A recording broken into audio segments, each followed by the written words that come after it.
the shanking video, the most popular of the two in the defense series. I also got hella DMs. Not sure why all y'all dudes are so mad. Maybe you like us being unprepared.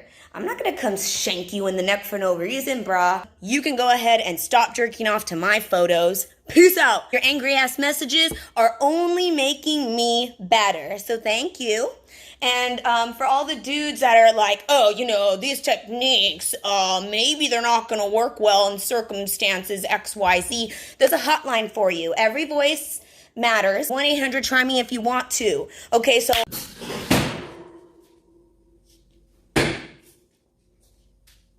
I want to talk about a really big thing that happened at Twisted Movement, and we've been working on it forever through the quarantine, everything, just, you know, being patient, practicing our patience. And I want to show you. Started from scratch, getting fabric locally sourced, and making a halter catsuit with no seam on the side, Twisted Movement fucking tag, handmade right here in Los Angeles. We are doing our very best to stop relying on China, heavily plastic wrapped everything, plastic on plastic on plastic, because they are the best price. And yes, this cost me much more. Could I find something similar for cheaper from China? Yes. Is this quality better? US made right here in LA? Yes. So to me, it's worth it, okay? It's not about the money, it's about putting your money where your mouth is. So here I go. Twisted Movement exclusive. And so I'm really proud of that. Extra small is Nadia's size. I am 5, almost 1, and I got a real short torso. And so this is like, and you know, the crotch, okay? Look at this crotch, you guys, okay? When I said sewn crotch, it's because I'm cutting off the buttons and I'm sewing it myself. Big back hole so that you can just unbutton this and step right in, so you don't have to be an acrobat contortionist to get in and out of these sisters, okay? It's huge. So I just wanted to force you to listen to all that before I take you into another round of defense. I'm going to start right. I've never actually shanked anybody, okay? I've never had to. Most of the time, you could check a bitch without having to shank her in the neck, okay? I wouldn't very rarely imagine a circumstance where I would think that's okay. It would have to be a very, very deadly situation where I don't think I could physically stop her anymore. I have a lot of faith and power in myself and all of the steps leading up to that. And that's what I think is really important right now, because obviously the cops are not doing all the things before shooting somebody, especially black dudes. So that's why I think it's important to talk about the karmic equation and all of the things you can do before shanking someone in the neck. Okay, I'll start by saying, if I was ever going into war, I would at least wear this, which is heavy duty, really heavy leather jacket. And that's because I imagine me going into war. I don't have a gun, and I don't really want a gun, to be honest. People around me that are more responsible and level-headed should have a gun, but I prefer not to. But this right here, like, if I'm going to fall off a motorcycle, I'm hoping I'm going to wear that. It's padded. Somebody going to try to shank me, or I'm going to try to shank somebody. At least I have some protection between getting whatever, anything besides a bullet. Well, this will be protection. So that's something to consider, is just, you know, finding your war outfit, so in case you may need it. Okay, so I'm going to take you guys out of the, where I do all of my labor. To me, confrontation and trouble has always been something I invited, because I spent most of my life questioning everything and disagreeing with most things, and seeing something wrong, I'm not going to let that slip. I'm kind of an aggressive person when it comes to that. I also really want to know the answer, and I'm going to question this because I'm also questioning why you're not questioning it, okay? And if anybody's like, okay, Nadia's crazy, it's true, okay? So I'm not even going to deny that anymore. Fuck it. Violence is not the answer. I'm going to go ahead and disagree. And here's why. If you follow the karmic equation, you're probably doing everybody a favor. Let me start with the lowest of the low. So somebody come walking up to you, being like, go back to where you came from. The first thing you could do is go like this. You opening your hands and moving towards them says this is your warning before the warning shot. So that was already it. You just come closer. What's up? Hi, I'm here. open hands. Because I'm hoping you're gonna go like this and tap on me. This is giving them the biggest favor you could give them, okay? Once you get the tap, first move is bitch slap. And that's it. Maybe a high possibility this bitch never been bitch slapped, okay? Because if she been talking this way and acting this way, that would have happened to me a long time ago and I would have learned better than in there. So she might just learn, you might just slap that stupid off her. And guess what? It only hurts your ego and it stings your cheek for like a couple minutes. It's not even that big of a deal. And it's giving her, again, the second warning. That's the second warning. I'm not even doing anything. I'm just letting you know that this is unacceptable. You coming close to me and thinking I'm not a threat is a joke because you're wrong. And third is, it's actually disrespectful because if I had any respect for you and think that you would fight me back or that you were even thinking that that would happen, I would have just started wailing on you. Okay, and let's talk about wailing on somebody. So if you ever really punch somebody like with all your might, and especially if you never practice, really punch somebody, if it's not the perfect angle, it could really hurt you. So let's imagine you hit somebody and only your fingers go and then your knuckles are all, look at my knuckles right now. They're hyperextended. It's really bad. So here's like a go-to, a perfect situation. And this is what they be doing in Muay Thai anyways too. They put like some tape and stuff.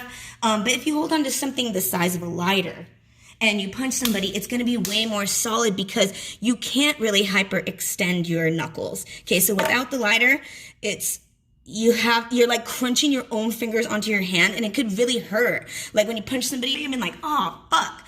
Yeah, it hurts. So grab a lighter. You're gonna feel so, even if your punch is not perfect because there's movement and chaos, even if you hit just the knuckle, again, if you did that without a lighter, you might really hurt the one finger. Imagine hurting this finger.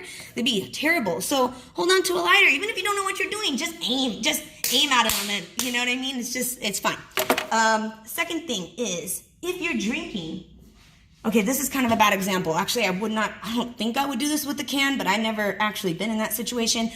I have been in this situation, however, holding a Corona bottle that was brand new, seen something that I had to do something about, and when I started punching the bitch, it was pretty exciting because the punch felt really good. Imagine like something even bigger than a lighter was really solid, but there's also like beer just flying everywhere. That was a highlight. And that was because somebody grabbed my mama hair like this. And sorry, that's when violence is totally okay.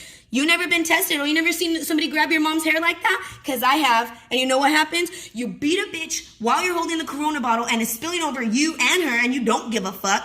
And then all of a sudden my cousin come pick me up from behind. I don't even realize I'm being separated. I'm like, what's happening? And guess what? You have a bottle in your hand to give one last shot when you can't reach her no more. That's a perfect example of when violence is okay and how much. Okay, at no point have I done anything to kill a bitch. I'm just really trying to beat on you so that you can learn better. Because somebody wouldn't be so nice or aware to have a karmic equation and maybe they're just gonna beat your ass, zip tie you, and put you in a fucking trunk. That's not me. I'm following protocol. This is the type of shit the police need to know. You know, hit me up. Obviously, being a cop is a dangerous fucking job. You know, that's why you guys got guns, but we're really hoping that you have the training to match owning a gun, okay? And that means using everything in your power. I would rather be beat with a stick than be shot at. So please, go back to using that a little bit. And to be honest, I never use a bat to my defense. If I ever had a bat, I was not the one in trouble. To curl the fingers, so that way, you know, somebody's swinging at you, and you don't have the confidence or courage or time or space or whatever it is to actually throw the bat, you could even just block him trying to hit you by going like this. Being able to block, I didn't even think about that. So, you know, after you do your combo, let's review the combo. And you drop it, slide it down, and then you're just gonna go bing, and then bing, and do. You're gonna slide it down first. First thing you're gonna do is go uppercut, second follow through. And you don't know where he's gonna be after the uppercut. So honestly, all you need to do is follow through and just hope any part hits any part, and hopefully he gets on his hands and knees, and then you do the overhead. But you can also defend yourself with it, and if you're ever in power, you could get the little cop. Okay, I don't even know the cop stance. Maybe it's like this, maybe it's like this. Onto a hammer. See, now I would treat a hammer different than I would treat a bat. Even though the bat, I would treat the bat in a bottle similarly, and I mean a bottle bigger than a beer bottle. I mean like a wine bottle or a liquor bottle, or, you know, just a big kind of skinny vase even. I would treat it similar to a bat. But you see, the difference here is the hammer is really heavy on one part. And I would really only use a hammer if I mean, fuck, it's pretty aggressive. But I would hold it the same way, and I would keep it posted up, heavy part down the same way. So that way if I ever needed to just scoop it up, it's already, again, heavy part down. Now, I have taken a hammer to a window. I'm not proud of the reason why I did it. It was a very big learning experience. And I went at it super hard. And what happens is the hammer goes in, and so does some of the rest of the hammer. And I knew that if I went any harder, my whole hand would have gone through. Okay? Luckily, it was like a car, so it was like real thick glass, and only this part went, and even just getting it out was dangerous and scary. So what you're supposed to do is you're supposed to beat the corner and break it that way. And I think that is definitely the way to get out or get into a car. That might not even be defense, okay? That's just good to have a hammer in the trunk, okay? Now, if I were to fucking swing this at somebody, I wouldn't do a spin out because of how top heavy it is. So if I would still use the same first approach, bink, but I don't need to turn all the way around because it's just here. The weight is just here. Okay, it's not this huge kind of, the weight is distributed pretty evenly here. You know what I mean? And that's not true in this case. So I would just go at it like this, bink, bink, bink, bink. And I wouldn't stop, just keep moving forward, forward, forward. And to break a window or glass, aim for the bottom corner and protect yourself, you know what I mean? And don't go like this into a fucking car window. You're gonna get it, or even any window, you know, it can go through. But honestly, I've never beat anybody's ass with a hammer, just windows, but also really good for protecting yourself too. Some of us were interested in how to use sticks. Now, I'm gonna go ahead and be 100% honest. I don't know that much about the culture of bow staff, wushu, and how to use it. Again, I've only studied cinematic martial arts, and I learned it for a show. So I just learned some choreo, and I didn't really, you know, it was just like fast. I was filling in for somebody, okay? And I would not reach for this if somebody was trying to beat on me, because this stick, first of all, it's taller than me. Okay, so it's very clumsy. A broom is probably gonna come to right here. So this is much taller than a broom and taller than me. So you gotta be like, it's really good for cinematics, but it's really easy to hit the floor. And also it's kind of flimsy, and you need a lot of space. See what I mean? You need a lot of space. But, you know, if it is up, you can still use it for defense and still use just I would see this part is heavier and this part is lighter. So if I had to use this because it was only what was available to me, because it's right here, and just go up. Again, I wouldn't feel comfortable with this, but I would do my best.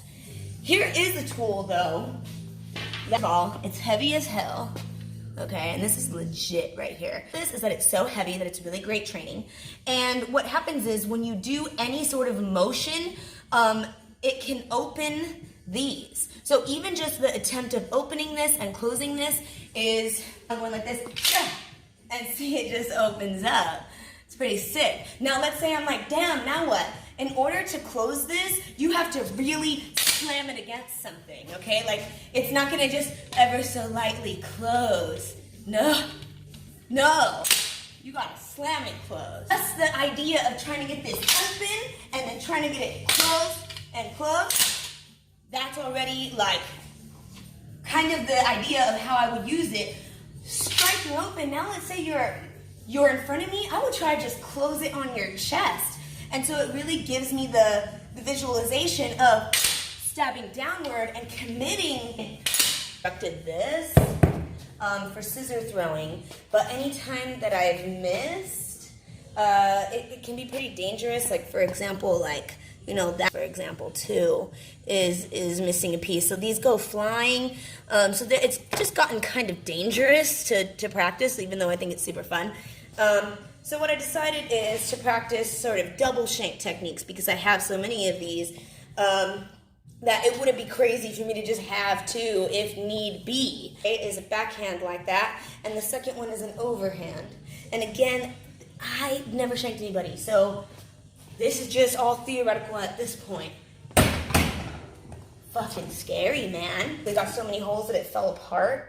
And it took a long time to put together because there's a construction inside that tries to simulate basically bone structure of the sternum and the hips.